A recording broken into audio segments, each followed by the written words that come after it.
Michael Jackson liked to call himself the king of pop, and in his heyday, it was no exaggeration.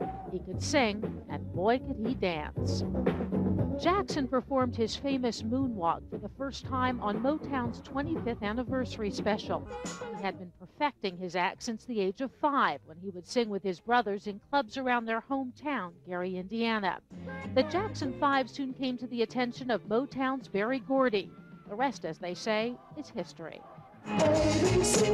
The Jackson 5 consistently topped the charts in the 60s and 70s. They appeared on The Ed Sullivan Show and opened for Diana Ross and the Supremes. Michael eventually would go on to a solo career and superstardom, producing hit after hit. Thriller won 8 Grammy Awards and holds the record for best-selling album of all time. In the video, his image morphed, and so did it in reality.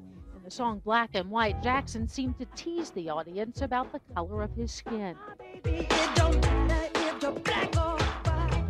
Over the years, Jackson's skin became lighter. He said it was from a disorder that destroyed the pigmentation of his skin. And his features changed, although he claimed to have had only 2 surgeries on his nose to help him sing better. While his popularity waned at home, he remained a hit overseas. In 1994, he surprised the world, marrying Elvis Presley's daughter, Lisa. They divorced after less than 2 years of marriage. Months later, he announced that Debbie Rowe was expecting the first of their 2 children. They married but never lived together and eventually divorced. Increasingly, it was Jackson's bizarre behavior, not his music, that drew headlines. In 2002, he dangled his 9-month-old son from the balcony of a German hotel. A couple of years later, Jackson gave an impromptu performance outside a California court where he was charged with molesting a 13-year-old boy.